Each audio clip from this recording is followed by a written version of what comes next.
Bom dia a todos. Meu nome é Antônio Queiroz, eu trabalho na presidência da CETESB. A CETESB é a Companhia Ambiental do Estado de São Paulo.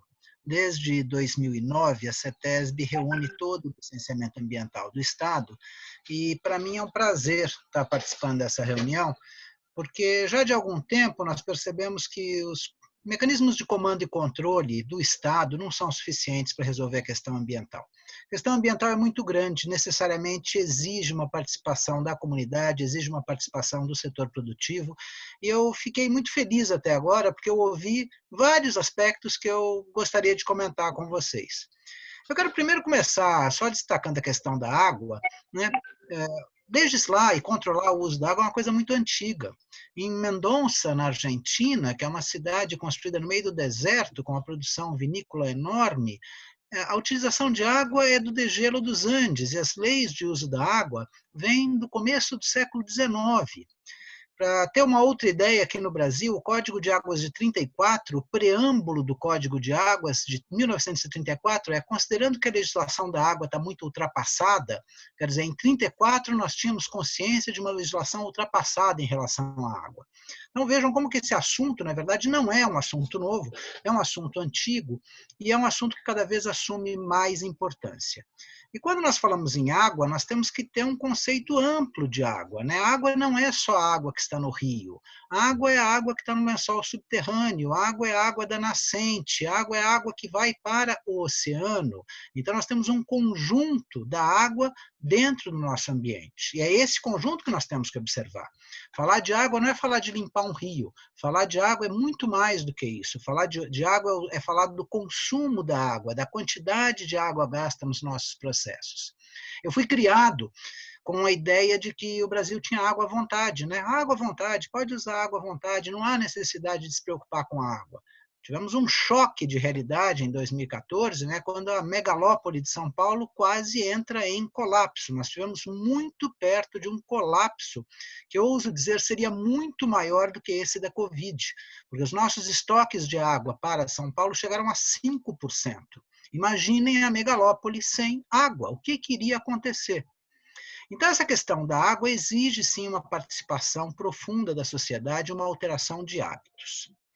Especificamente, com relação à alteração de hábitos e papel dos órgãos reguladores, nós temos que pensar o que nós olhamos quando licenciamos uma indústria ou quando trabalhamos com a água no meio ambiente como órgão licenciador. A primeira questão é a quantidade. A quantidade da água depende de outorgas concedidas aqui em São Paulo pelo DAE. O segundo, a qualidade, que água que você retorna ao corpo d'água depois da utilização. Obviamente que todo cuidado do órgão ambiental é fazer com que o efluente tratado da indústria não piore a qualidade do curso d'água que o recebe. Mas nós temos que avançar um pouco mais do que isso, nós temos que ir para uma ação de melhoria da qualidade desse corpo d'água, e não só da sua manutenção. Da mesma forma, cada vez mais nós vamos ter uma discussão sobre as quantidades utilizadas. Então, quanto que o seu processo industrial usa? Isso foi muito bem colocado no painel anterior, né? Qual é a sua utilização de água e quanto a melhoria tecnológica pode reduzir esse consumo de água? Então, nós temos um aspecto importante, que é a melhoria tecnológica no processo industrial, não só no que se refere ao tratamento de efluentes, mas na questão da utilização da própria água. Existem no Sistema Nacional do Meio Ambiente mecanismos de participação muito importantes. Então, quando falamos de água, nós temos que pensar na Lei de Gestão de Recursos Hídricos e dos comitês de bacia. Fundamental que esse mecanismo dos comitês de bacia, que prevêem a participação da sociedade civil, que esses comitês funcionem efetivamente, preponderantemente para estabelecer cobrança pelo uso da água. Nós precisamos valorizar esse meio ambiente, né? O meio ambiente é de todos e não é de ninguém, e é de graça, então fica muito fácil utilizar os recursos naturais. Dentro de determinados limites, eu tenho direito, eu uso a água do jeito que eu quero. Isso equivale à pessoa na cidade de São Paulo que lava sua calçada com água tratada. Essa água é uma água tratada para consumo humano. Custa caro tratar essa água, custa caro. tanto do ponto de vista financeiro quanto do ponto de vista ambiental. A implantação de uma estação de tratamento de águas é grande, um empreendimento impactante. Esse empreendimento gera lodo, esse lodo tem que ser destinado, e assim por diante. Quer dizer, não se pode tratar de uma maneira simplificada a água, dizendo eu pago pela água, portanto eu posso usá-la. Então, essa melhoria tecnológica ela é fundamental no nosso ambiente.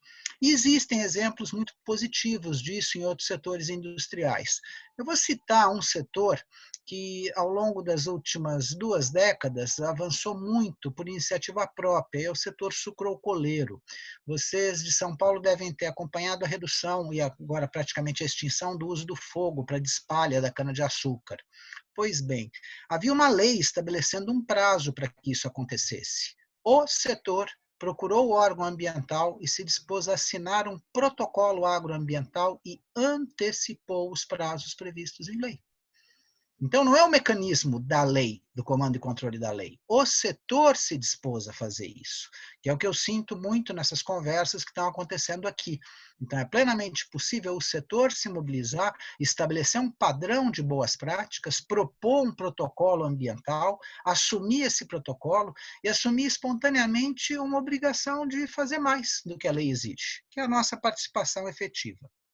Fiquei muito contente também de ouvir um exemplo da Bahia, se eu não me engano, de recuperação de nascentes. Existe uma ação governamental também no estado de São Paulo, da Secretaria de Infraestrutura e Meio Ambiente, que é o programa Nascentes. É um programa no qual qualquer um pode oferecer áreas a serem recuperadas. No licenciamento, eu exijo do empreendedor que pede uma licença, muitas vezes, medidas de recuperação. Mas eu não tenho aonde fazer essa recuperação, né? O empreendedor não tem onde fazer essa recuperação. Então, essa plataforma do programa Nascentes é uma plataforma tanto para quem quer recuperar uma área para atender uma exigência do órgão ambiental, como para quem quer ter uma área recuperada por alguém. Então, essa é um outro exemplo. Antônio. Nossa. Muito interessante, né? Muito, vocês têm muito. na indústria uma área que precisa recuperar, não tem uma obrigação, podem usar essa plataforma. Então, essas ideias são muito incríveis. Obrigada, Antônio. Olha, eu estou aqui maravilhada com essa sua fala. É tão importante ouvir assim um parecer técnico, sabe? Eu acho que a indústria da moda ela carece muito de pareceres técnicos, como uma indústria muito autodidata no Brasil, sabe? E foi indo conforme, sabe? Foi indo numa crescente, num fast com a virada do milênio tão rápido. Esse fast foi muito mais fast do que ele devia ter sido, talvez. E a gente se atropelou. Ouvir você falar aí com essa propriedade, isso anima. A gente conversou um pouquinho, né, sobre a possibilidade desse protocolo, dessa ideia aí. Eu vou seguir com o grupo, assim que a gente, nesse ciclo 2 da Moda pela Água, e agradeço enormemente a sua colaboração, Antônio, e fique aqui com a gente. Obrigada. Eu vou passar a palavra, mas o Antônio falou sobre o Comitê de Bacias, então eu vou passar a palavra para o Ângelo.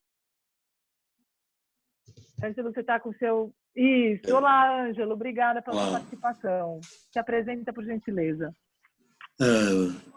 Acho que para alguns já é boa tarde, né? Mas para a gente aqui é bom dia. Estou aqui desde o início e ouvindo bastante e aprendendo muito. Então, é Ângelo Lima, né? Eu trabalho hoje, como secretário executivo do Observatório da Governança das Águas. Minha formação sou biólogo e trabalho, vamos falar especificamente com gestão de recursos hídricos, já tem aí bem em torno aí de uns 20 anos. Bem, primeiro assim, a nossa responsabilidade social, né, nesse momento tão difícil que a gente está vivendo, um momento tão incomum, e que mostra para a gente aquilo que o chefe índio falou em 1854, que tudo que acontecer à Terra, acontecerá aos filhos da Terra. Né? Mais do que nunca, a gente tem que ter esse aprendizado nesse momento, né, em que a gente tem uma desigualdade social muito grande no mundo, no Brasil, e da responsabilidade social para todos nós que pudermos, do que aquilo que estiver ao nosso alcance, promovermos e incentivarmos a solidariedade em função do coronavírus também. E não esquecer de outras doenças que acontecem no mundo, inclusive doenças que têm origem na má qualidade da água. Então,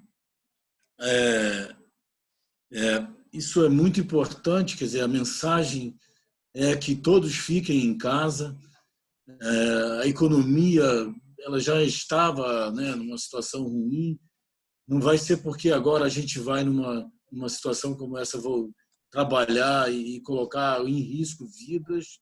Então, é fundamental que a gente passe a mensagem da importância de que o que vale é a vida, né? E tomara que a gente tenha um grande aprendizado nesse aspecto. Voltando, né, falando sobre o tema, mas também falando sobre um tema, sobre um olhar, né, que a gente precisa ter, é um olhar sobre o todo.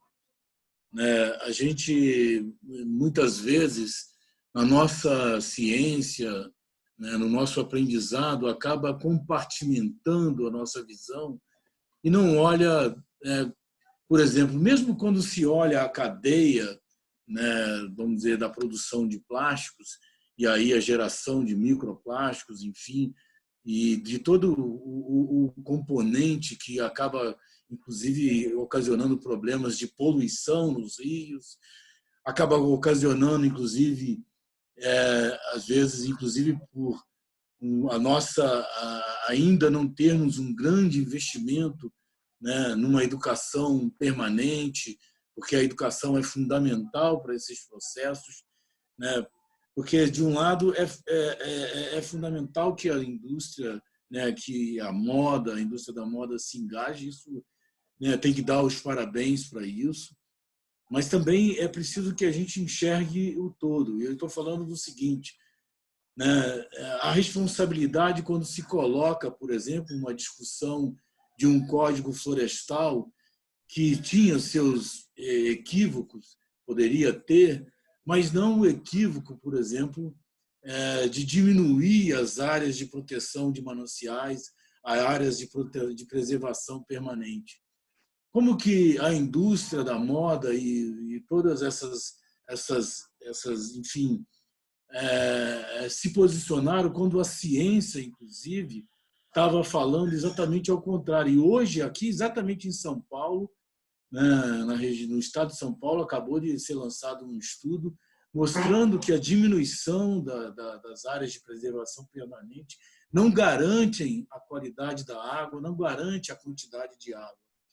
Então, é preciso que a gente tenha esse olhar sobre o todo para que também, nesse momento, ok, fazermos nossa parte, é importante, mas como é que se posicionamos diante de questões que também vão afetar a qualidade da água e que vão trazer, inclusive, maiores desafios para a própria indústria de manter a qualidade e quantidade de água. Quer dizer, as regiões metropolitanas hoje, né, o colega acabou de falar, e São Paulo não está, infelizmente, passível infelizmente, de não acontecer, de deixar de acontecer de novo um problema de segurança hídrica.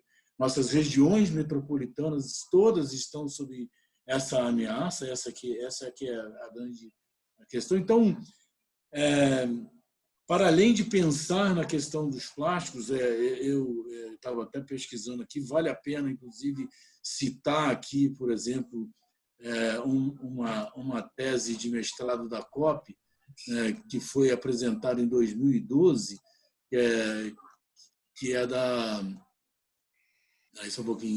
Maria Clara Brandt Ribeiro de Oliveira, que ela fala exatamente da gestão de resíduos plásticos pós-consumo, a perspectiva para a reciclagem no Brasil. E tem dados de 2012, tem dados de até 2010, mas com algumas projeções, mas que mostram, por exemplo, que no mundo, até 2010, nós tínhamos uma produção mundial de 265 milhões de toneladas de plástico. E ela apresenta, inclusive, alternativas, né? Inclusive para essa questão da reciclagem, as formas de reciclagem. No Brasil, os dados do Brasil também, a América Latina é responsável por 5% dessa produção de plásticos. Enfim, mas é importante que, para além de pensar no ciclo da moda, pensar também nesse processo como um todo, na visão como um todo. Quantos desses comitês, quantos dessas indústrias da moda hoje participam, por exemplo, dos comitês de bacias, né? Quantos representantes... Esse é um ponto importantíssimo. Quantos desses participam para a gente, né, enfim, estar junto, dialogando e óbvio, com nossos diferentes pensamentos, e que bom que a gente tenha diferentes pensamentos, mas com base naquilo que hoje mostra que a gente está, né, como que a Terra, né, como que o nosso planeta está vulnerável e que a gente precisa tomar atitudes mais amplas do que simplesmente do que não somente, né?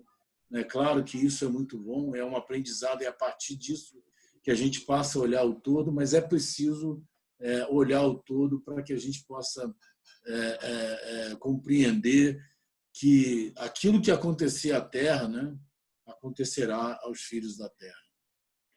Muito obrigada, Ângelo, uma participação importantíssima, e eu acho que é por isso que a gente está aqui hoje, para falar mais amplamente. Eu concordo piamente com o Ângelo que a gente precisa falar, quando cria compartimentos, acaba que a visão fica um pouco mais simplificada. Eu acho que esse momento hoje, é por isso que eu estou tão feliz de estar aqui com vocês, tão feliz. A gente começou esse papo às 9 horas da manhã, tá? A gente tem mais de 650 inscrições para esse webinar.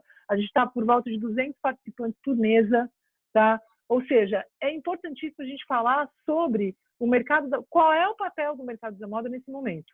Então, a gente tem, claro, caminhos. Esse painel, todo esse conteúdo, ele foi criado antes do Covid, né? Ele foi criado, a gente teria um evento físico aí dia 20 de março. Vocês estão me ouvindo bem?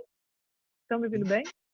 Esse era um evento físico que ia acontecer dia 20 na Unibis. A gente antecipou aí e adiamos no dia 12. A gente está desde o dia 12 já em distanciamento social e realmente modificamos absolutamente toda a rota dos projetos do Movimento Equerry a partir do dia 12. Então, a gente um pouco, né, não quis também tirar completamente alguns subtítulos como esse do microplástico, que a gente considera que são importantes também para a gente falar, mas eu concordo com o Ângelo que hoje eu fico até mais satisfeita de poder falar como um todo. Mas como é que a gente está se posicionando, né, como profissional que trabalha no mercado da moda e no mundo hoje, nesse momento que a gente está passando. Então, vou passar agora a palavra para o José Guilherme, tá? Queria que você se apresentasse. Obrigada e seja bem-vindo.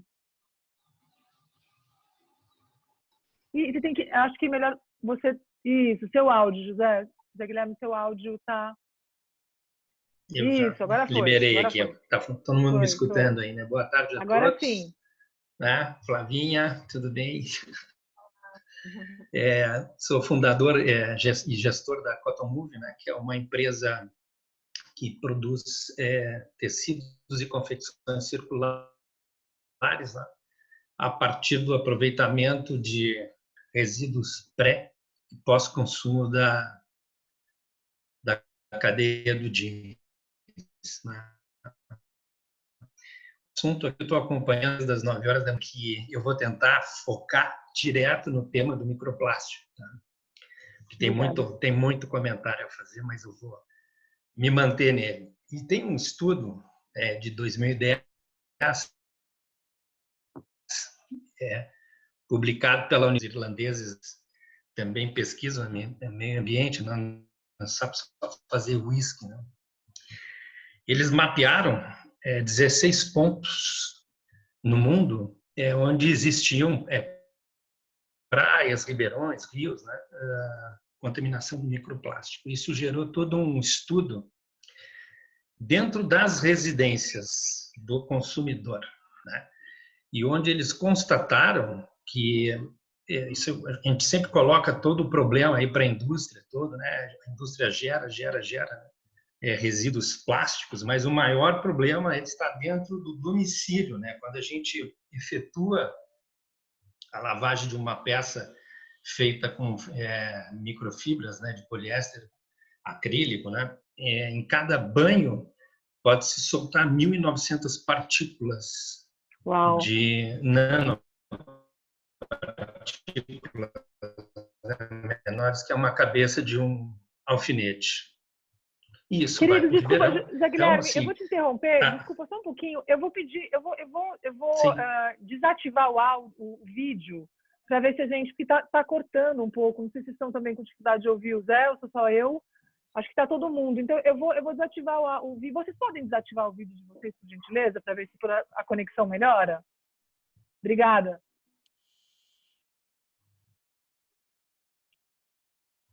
Melhorou aí? Estão me ouvindo? Melhorou um pouco. Melhorou um pouco. Vamos lá, Zé. Obrigada, que estava ótimo. Um pouquinho. Vou te interromper. O problema é que está todo mundo... eu vou encerrar aqui o meu vídeo também para ver se melhora para vocês.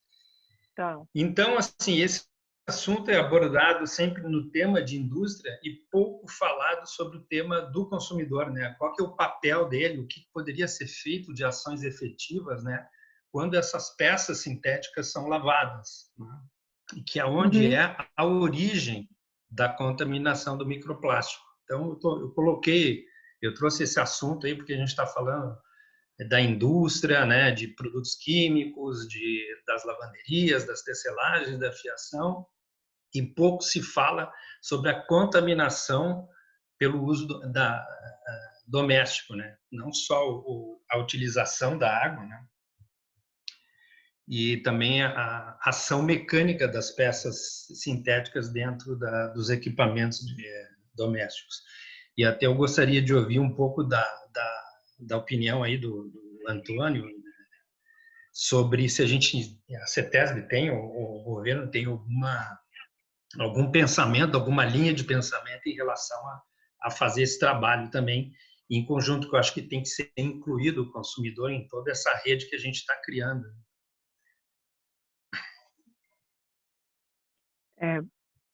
Espera que o Antônio está sem... Zé, você está aí? Eu tô com um problema né? aqui. Tá. Acho que talvez um pouquinho sua internet, talvez tá muito cheio também, né? Tem muita gente online. Eu vou ativar o do Antônio. Antônio, você você fez uma pergunta para o Antônio, é isso? Exatamente, porque a gente está falando sempre da indústria, a indústria da moda, só que a gente também tem que pensar as ações com o consumidor, né? Falando no assunto do microplástico, tá? Estou sendo bem a pergunta técnico era e bem se a CETESB tem alguma... Porque a origem é aí, né? Bom, se ele tem consciência de governo, né? Existe claramente a consciência do governo e essa questão vai ao encontro de outro problema, que é a quantidade de fármacos que nós encontramos na nossa água, né? Então, por similaridade, eu gostaria de falar disso. Também na Holanda foi descoberta a presença de mais de 400 fármacos na água da Holanda, que é toda vinda de fora do Reno e do Sena. O microplástico é o mesmo problema. O microplástico está em cada saída de uma máquina de lavar roupa ou de uma lavagem. Então, existe sim a consciência disso, e aí nós vamos bater num outro ponto onde é necessária uma evolução tecnológica, que é no tratamento da água, né? O que nós tratamos na água servida hoje? Qual que é a metodologia que nós temos de tratamento? Concordo com você, a maior fonte que nós temos hoje é do consumidor doméstico. Só que, veja, temos duas abordagens aí. Vamos cuidar de melhorar o tratamento dessa água. Agora, e a questão de nós analisarmos esses produtos que estão sendo colocados no mercado? Então, se está sendo colocado no mercado uma fibra que passa por esse problema, então nós temos que rever. Nós vamos ter que repensar a utilização dessas fibras. Exato. Porque unicamente ficar... É uma força-tarefa, né? Então, né? Nesse sentido que eu falei, acho que um ponto muito importante é o trabalho conjunto do Estado com o setor, né? Nós precisamos trabalhar junto. De que maneira que a gente pode evoluir o nosso produto de modo que eu consiga controlá-lo no meio ambiente, a sua presença no meio ambiente. Mas concordo muito com sua colocação, sim. Obrigada, Antônio. Zé, você Bom, quer continuar? Porque eu... Só para fechar, então, os microplásticos, na realidade, a indústria do Brasil nem é uma expert em microfibras, né, ou em fabricação de sintéticos, né? O nosso forte realmente é a cadeia do algodão. Mas eu acho que a Flavinha tem uma mensagem boa, a Flávia Aranha, para passar para a gente sobre essa história de algodão, fibras naturais, né, processos naturais. Seria interessante a gente ouvir ela, já que o prazo aqui está, o tempo, né, meu prazo, está se eu gostaria, antes esgotando de pensar, é isso, obrigada. Eu queria, antes de passar a palavra para a Flávia, eu queria ouvir a Juliana, do GT de Água do Pacto Global, que acho que ela tem uma visão bem panorâmica e incluir um pouquinho a Agenda 2030 e ver o que a gente vai precisar nessa questão. Gil, você está aí? Estou aqui, aí, né? sim. Você consegue me ouvir? Eu consigo te ouvir bem. Okay. Então, se pudesse colaborar com a gente aí nessa discussão, claro. Como que essa agenda vê a questão do microplástico? Claro que a gente está falando de um tema maior, a gente sabe que a gente está num período onde a gente não vai conseguir ser específico nesse painel como a gente gostaria, quem sabe a gente retoma isso um momento onde os assuntos, né, as prioridades forem outras. O que a gente está falando agora, hoje, realmente, como a moda ela se insere nesse quadro atual, o que a gente vem falando desde as 9 horas da manhã, mas eu acho que se você tiver alguma coisa para acrescentar ou para nos ajudar nessa conversa, o algodão natural ele tem características naturais, essa palavra é natural, ele não tem substâncias químicas que tem aí os microplásticos, eu digo, desculpa. A questão do plástico em si, como a gente ouviu falar nos últimos 2, 3 anos, plastic free, plástico de primeiro e único uso, depois vieram os microplásticos, a gente vai se deparando com um problema que vem do outro. Então, como é que a gente se posiciona aí, e aí muito nessa visão da Agenda 2030 da ONU? Claro.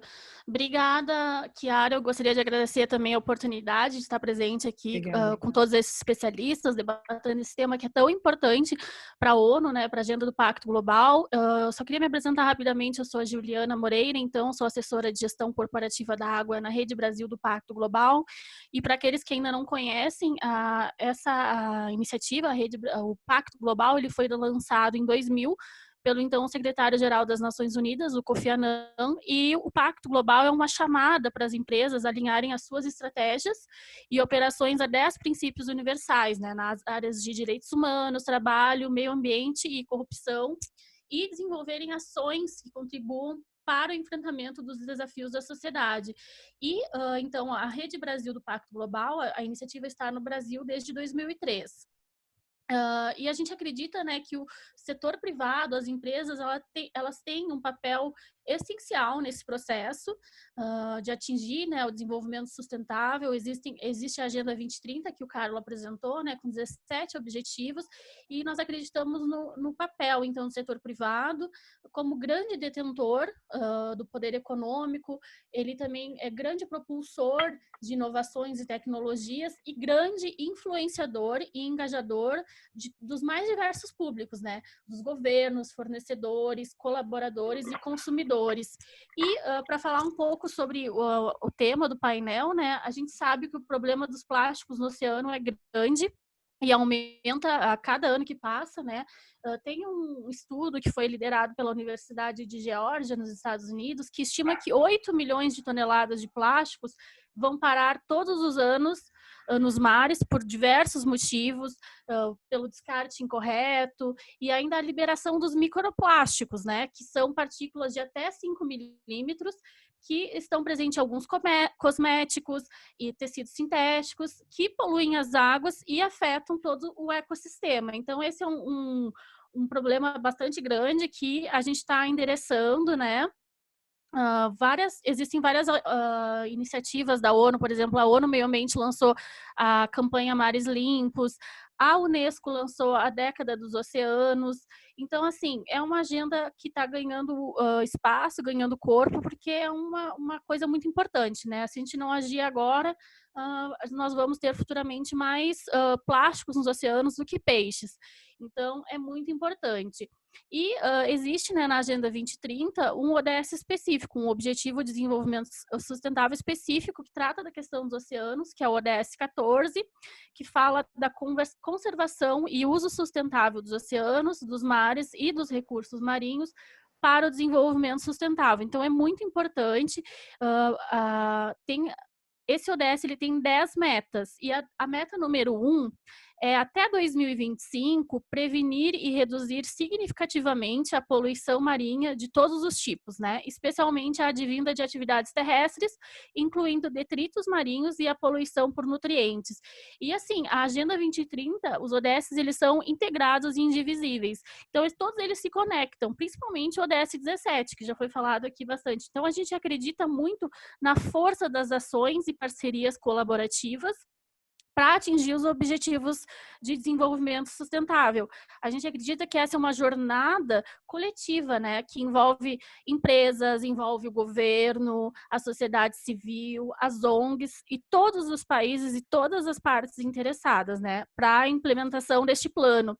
E aqui na Rede Brasil do Pacto Global, nós estamos lançando, né, uma iniciativa super bacana, iniciativa pela limpeza dos mares no Brasil, que agora ela foi nomeada, né, batizada como Blue Keepers, como se fosse Guardiões Azuis.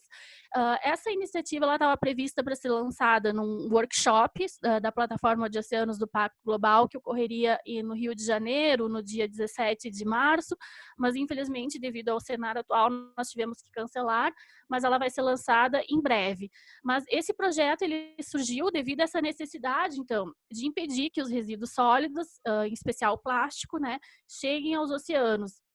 A gente sabe que atualmente são produzidas 242 milhões de toneladas de lixo plástico e cerca de 8 milhões eles entram nos oceanos anualmente, né? E 90% do lixo marinho é plástico. E 120 milhões de toneladas de lixo plástico estão acumuladas no mar. Então, assim, a gente sabe que, por exemplo, o Brasil é o 16º país que mais contribui com o lixo plástico nos oceanos. Isso também impacta na biodiversidade. Então, são dados, assim, muito importantes. Então, essa iniciativa, ela tem o apoio da Braskem, da Fundação Avina, da Unesco, da Ambev, da Plastivida. E, assim, vocês estão todos convidados a fazer parte da iniciativa, conhecerem um pouco mais. Ela tem 3 objetivos, então, só para fechar aqui, essa iniciativa que a gente está lançando, a Blue Keepers, ela tem o objetivo de contribuir, então, para a redução dos resíduos sólidos, em especial o plástico, nos rios e ecossistemas costeiros, né, impedindo que eles alcancem os mares, e o objetivo também de construir uma rede de instituições e empresas para trabalhar em conjunto, para analisar, desenvolver e investir em ações e inovações para a redução dos resíduos sólidos nos oceanos, né? E também temos o objetivo de dar escala a projetos de sucesso que já estão em desenvolvimento no país e transformá-los em projetos coletivos.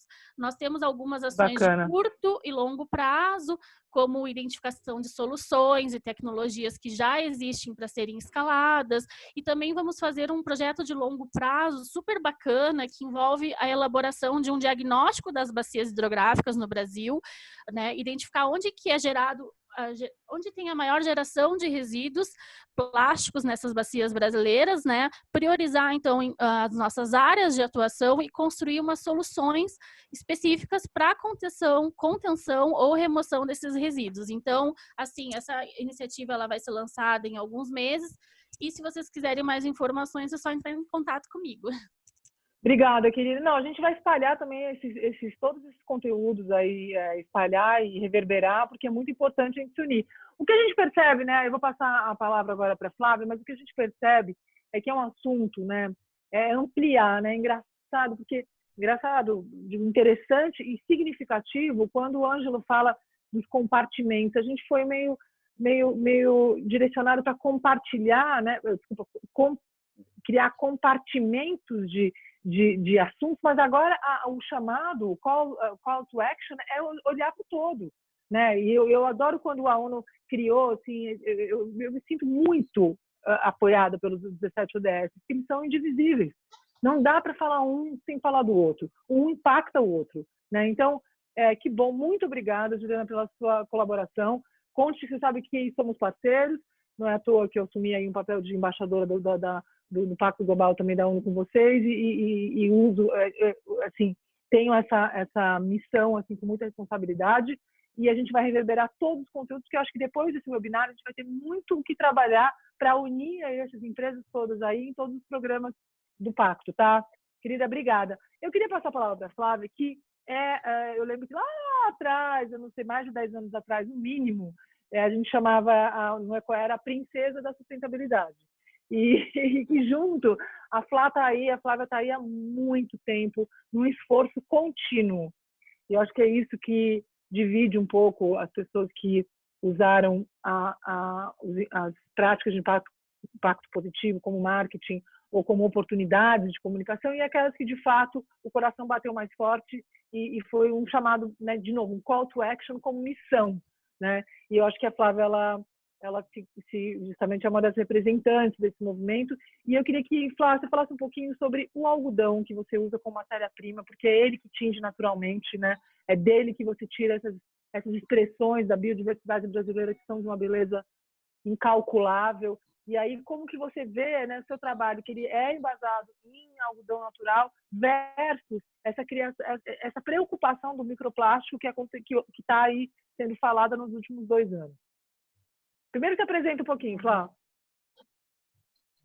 Obrigada pelo convite, Chiara. Muito bom estar aqui com você. Realmente faz uns 10 anos já que a gente está juntas nessa, né? E, bom, sou Flávia Aranha, sou estilista, trabalho com corantes naturais e fibras orgânicas há 10 anos. A nossa marca tem 10 anos, completou 10 anos no final do ano passado. E, de fato, a marca surge já com essa premissa de gerar impactos socioambientais positivos, né? Tentando transformar a cadeia da moda. Então, nosso eixo, e acho que faz muito sentido essa fala de que os impactos todos são integrados, a gente não consegue dissociar uma coisa da outra. E acho que a minha contribuição aqui nessa conversa é muito falar do algodão, mas também falar muito da minha experiência com os corantes naturais em relação à água, porque a gente pode observar que o próprio funcionamento das plantas, né, já é mais holístico, já é integrado, né? Então a gente consegue observar como tudo está integrado e como uma coisa impacta a outra. Então esse é um pouco o drive assim da marca, onde a gente atua entendendo que todos os nossos movimentos têm relações, né, de impacto com todos os outros eixos, né? Então social, ambiental, cultural, econômico, né? Que são os eixos da sustentabilidade.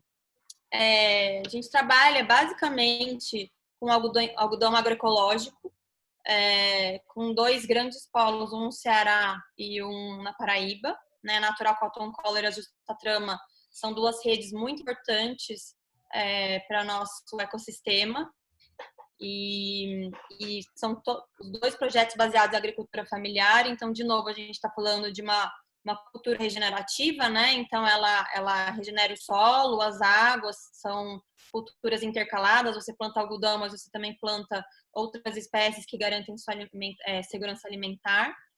A gente tem visto muito a potência da regeneração do solo com o plantio de um algodão agroecológico, né?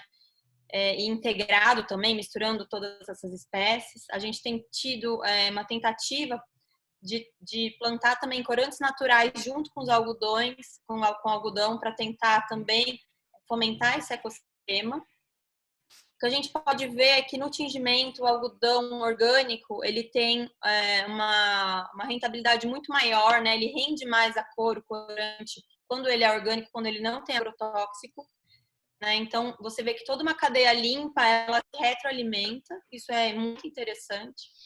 E aí, a gente indo para os corantes naturais, o que eu tenho visto ao longo desses anos é que, ao passo que a gente foi medindo a quantidade da água que a gente usa ao usar os corantes naturais para o tingimento, é que a água sai mais limpa do que ela entra. Então, um exemplo disso é que um dos fixadores que a gente usa naturais são os taninos, que são extratos de cascas de árvore, mas é uma substância presente em muitas plantas, como folha de caju, de goiabeira, e o tanino também é usado para limpar a água. Então, quando a gente usa um fixador natural, a gente acaba também limpando a água, né? Nosso processo de tingimento, ele é vegetal, mas a fixação também. A gente é 100% livre de petroquímica. Então, o que a gente vê é que esse sistema faz com que a água permaneça limpa do começo ao fim, né? Hoje a gente tem uma dificuldade, por exemplo, quando eu faço um tingimento natural com uma água da chuva, eu tenho um tingimento muito mais potente do que quando eu uso uma água já tratada da Sabesp, porque ela vem com alguns químicos, com cloro, com um pH mais ácido. Então, o que a gente vê é que se a gente conseguir criar sistemas e usar tecnologia, né, muito, acho que pesquisa e inovação tecnológica, mas também observar como esses organismos, né, como esses ecossistemas sempre se relacionaram, né, ou seja, buscar um pouco do conhecimento ancestral e aliar isso à inovação e à tecnologia, que é muito nesse eixo que eu tenho trabalhado esses anos todos, a gente pode encontrar soluções que não são óbvias e que são renováveis, que são regenerativas. Eu acho que é muito... acho que esse momento atual, nessa crise de saúde política, também fala muito sobre isso, sobre como a gente precisa parar para olhar e realmente ter mudanças drásticas, né? Acho que a partir de agora, da maneira como a gente se relaciona, como a gente consome, como a gente cuida do planeta. Então, acho que não adianta também a gente ter um sistema super positivo como o nosso, que limpa a água, né? Então, você vai fazer um tingimento, né? E a gente sabe que o tingimento sintético é um dos pontos mais agudos, né? No sentido do impacto negativo da moda na indústria. Então, mas mesmo assim, não adianta você ter um sistema produtivo super limpo se a gente continuar consumindo da maneira que a gente consome, porque a hiperprodução também é um problema, né? A gente precisa respeitar um pouco mais o tempo desse ecossistema, o tempo do plantio, o tempo da colheita, o tempo da natureza. Nesse sentido, também acho muito importante que a gente comece a criar produtos com maior qualidade para que as pessoas possam consumir em menor escala, né? Isso acho que também é fundamental, porque senão, de fato, a gente não tem água para sempre, a gente não tem água infinita, nossos recursos precisam ser bem usados, né? Um outro ponto que eu acho interessante... A conversa realmente é mais ampla, né? Eu acho que a gente foi, agora me vi um flashback na minha cabeça, nos últimos 10, 15 anos, parece que assim, a velocidade até da informação, porque o que o movimento Ecoera preza e o que a gente vem construindo ao longo de 13 anos, né? Informação que precisa ser aprofundada, não dá para criar uma informação a cada 5 segundos, né? Então, eu acho que isso abordou uma questão importantíssima, que eu acho que vai nortear, né, talvez esse mercado de moda pós-Covid-19, o tempo, né? Como que vai ser esse tempo de produção, tempo de consumo, tempo de descarte, tempo de reciclagem, tempo de biodegradação, assim, que tempo é esse que a gente vai precisar o tempo, né? Quando a gente fala agora, porque o painel, né, a gente realmente não focamos nesse painel do microplástico, né? Mas o que eu acho é que se a gente fosse pensar em materiais, o natural, que se biodegrada com muito mais facilidade, e aquele que é sintético, que não, né? Então, a gente tem aí esses dois momentos importantes aí. Acho que isso é fundamental, né? A gente começar a olhar para esses ciclos, né? A gente fala muito de moda circular, mas a gente tem que entender que a partir do momento que a gente pega um petróleo debaixo da terra, a gente transforma ele em plástico, o planeta, né, a princípio, ele é redondo. Então, a gente tem esse espaço para trabalhar. Onde a gente vai colocar esse plástico? Né? Por mais que a gente tenha reciclagem, eu acho que é muito importante que a gente tenha muita responsabilidade com o uso do plástico. Ele não pode ser baseado apenas numa decisão econômica, né? É preciso reduzir ao extremo o plástico para os casos que ainda a tecnologia não conseguiu suprir outra alternativa. Então, é preciso ter uma consciência no poder decisório do uso do plástico nas cadeias produtivas. A produção, né? Uma decisão do design também, né? Isso, e que não pode ser apenas econômico. Eu acho que o que a gente está falando hoje, politicamente, as decisões não podem ser estritamente econômicas, porque todos os impactos são integrados, né? Então, o impacto social, ambiental e econômico, eles são integrados. Não existe uma decisão do ponto de vista único, né? As coisas não são separadas, né? Acho que a vida é integrado. A gente precisa olhar muito para nosso próprio ecossistema da vida para entender que caminho seguir. E nesse momento, Flávio, muito eu obrigada. Também gostaria de fazer um complemento ainda. Eu preciso passar só a palavra para a Malu, do SOS Mata Atlântica, que vai se apresentar. E, Malu, querida, tudo bem? Oi, tudo bom? Deixa eu abrir minha câmera. Por favor. Malu, você tem a palavra aí, queria que você se apresentasse. Esse é um painel que você começou já há um tempinho, a gente está desde as 9 horas da manhã aqui nesse webinar, a gente teve mais de 600 inscrições e estamos aqui em assuntos muito importantes, muito pertinentes.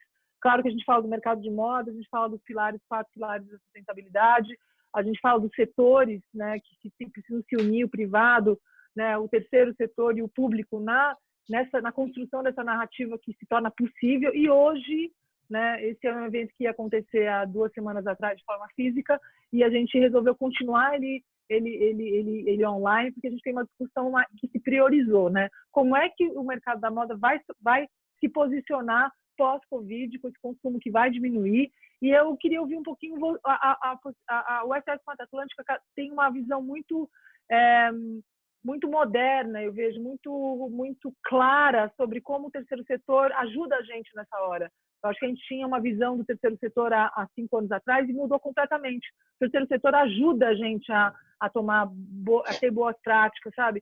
Então, e a gente já fez parceria juntos, né, Malu, com a SOS Mata Atlântica inúmeras vezes, sempre de sucesso, ou seja, compartilhar esses conhecimentos, né, esse coletivo, né, essa força-tarefa que foi muito falado nesse painel aqui, mas que está sendo falado desde o início. O Carlos do Pacto Global apresentou a Agenda 2030, falamos muito no ODS 17, que é o ODS que rege aqui essa plataforma Moda pela Água, que une empresas para discutir, abrir agenda para discutir o recurso hídrico de forma responsável. E queria ouvir um pouquinho aí, você se apresentando e um pouquinho da sua visão aí de como que o terceiro setor está se preparando para ajudar os outros setores nesse momento tão delicado. Bom, é um prazer estar falando com vocês. Obrigada por esse convite para a SOS Mata Atlântica. A última vez que estivemos juntas com a Ecoera foi lá no Fórum Mundial da Água, né, no stand da SOS Mata Atlântica, falando justamente sobre essa importante relação da água, da conservação com a moda. E o papel da SOS Mata Atlântica, nós somos uma ONG, uma organização não governamental, sem fins lucrativos, voltada à defesa do bioma Mata Atlântica e de 3 pilares que são nossas causas prioritárias: a floresta, a água e a mobilização das pessoas, né? Nesse sentido, a nossa missão é inspirar as pessoas para a defesa e para a sustentabilidade, defesa dos nossos ecossistemas e sustentabilidade. E acho que tem uma sinergia muito grande com a moda que faz nada mais do que isso, que é inspirar as pessoas, levar tendências, mostrar a importância das pessoas se unirem, né, em determinadas ações, modelos e causas, sem estereótipos, sem rótulos, sem preconceitos. Então, esse é um grande desafio, acho que, do terceiro setor, nesse momento que o mundo está passando. A gente vem tendo vários retrocessos aí nas políticas públicas em relação à diminuição da participação da sociedade nos espaços de tomada de decisão, quando o mundo, a emergência de mudanças climáticas, esses problemas de saúde pública que a gente enfrenta, demandam exatamente o contrário, a maior participação da sociedade. E uma das contribuições que a SOS Mata Atlântica traz, e que eu quero compartilhar com vocês aqui, é o olhar que nós fazemos sobre a água, sobre a qualidade da água dos rios no Brasil, um levantamento que é feito de forma permanente e voluntária por mais de 3.500 voluntários que participam na nossa rede, um projeto que se chama Observando os Rios. Nós lançamos os dados da qualidade da água de 240 pontos de monitoramento distribuídos em 191 rios e trechos de rios de 17 estados do bioma Mata Atlântica. Justamente de rios onde estão as maiores concentrações, os grandes centros urbanos, as maiores concentrações de população, né, As principais capitais brasileiras e Distrito Federal estão neste levantamento nosso, à exceção do bioma amazônico e do Pantanal. Mas são grandes cidades, grandes centros urbanos, portanto, grandes consumidoras de água. E o retrato que a gente tem dessa qualidade de água não é bom. É um retrato de alerta. Esse retrato aponta que de todos esses rios monitorados, nós temos, infelizmente, 78,8% da qualidade da água monitorada com uma condição regular. E 15%, quase 16% com qualidade ruim, o que mostra que a nossa questão de insegurança hídrica e de indisponibilidade, ou seja, exclusão hídrica para esse direito humano, que é o acesso à água em qualidade e quantidade, não está sendo respeitado no Brasil. E o que a moda tem a ver com isso, né? Eu acho que estar na moda hoje é ser sustentável, é respeitar esses direitos, é entender as várias dimensões. Quando a gente fala de água, são várias dimensões. É a dimensão ecossistêmica, a dimensão humana, a dimensão dos valores espirituais e imateriais e a dimensão econômica. E vejam que nessa pandemia, né, nessa terrível pandemia, a principal ação que a gente tem que fazer é a higiene. Lavar as mãos, lavar o rosto, lavar a roupa. Isso pressupõe um consumo e um acesso à água, coisa que muitas de nossas comunidades, mais de 35 milhões de pessoas no Brasil, não têm acesso à água limpa. Então, é esse recado que a gente quer trazer. E não adianta você comprar um produto sustentável, biodegradável, produzido de forma socialmente correta, se na hora de lavar e higienizar você vai usar produtos que não são biodegradáveis, você vai usar água de forma irresponsável, vai lançar esse efluente e isso vai chegar nos nossos rios. Dessa contaminação que a gente monitora nesses rios, né, que dá 78% com condição irregular, muito desses poluentes são dos saponáceos, detergentes e produtos que são biodegradáveis, que são lançados na água, tanto tratada como não tratada, nos remanescentes de esgoto, e que nos rios acabam formando nutrientes que formam espumas, matam os peixes, comprometem a qualidade e a disponibilidade dessa água. Então, estamos todos ligados na mesma cadeia e é esse o recado que a gente queria trazer para vocês. Obrigada, querida Malu. É realmente uma força-tarefa, assim, quando eu digo assim, realmente a gente está... no Equerry a gente tem falado muito que chegou a hora de sair do eu e ir para o nós. Parece óbvio, né? Mas a gente nunca conseguiu direito fazer isso. Eu acho que agora é um call to action do mundo para o mundo, não vai ter outra maneira. É assim mesmo. Gente, eu vou ter que encerrar, desculpa, eu vou ter que encerrar esse painel, a gente está com uma agenda, já estamos atrasados. Esse debate foi maravilhoso, queria agradecer enormemente a participação de todos vocês. A gente vai continuar esse papo, é muito assunto. A nossa equipe está aí destrinchando tanto conteúdo assim, para a gente espalhar em rede depois.